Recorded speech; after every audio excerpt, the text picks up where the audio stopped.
لوکیشنی که همه دنبالشن، معروف به لوکیشن مالدیو جزیره قش.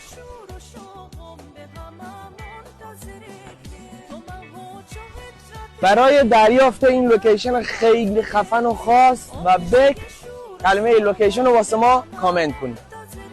بریم برای معرفی این کار خفن.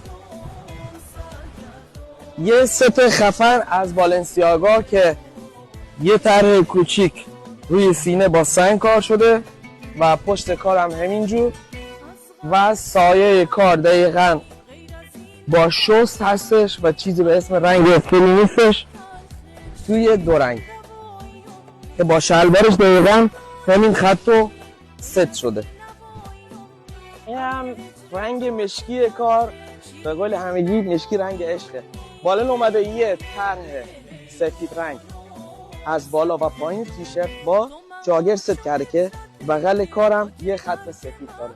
پایین جاگر که 2 تا گت داره و تیشرت هم یه طرح بالن سنگکاری شده از پشت کارم دقیقاً همینجوری و کارو فوق‌العاده همه جا پوش کرده. یعنی همه جا این کارو میتونی استفاده کنی و بپوشی.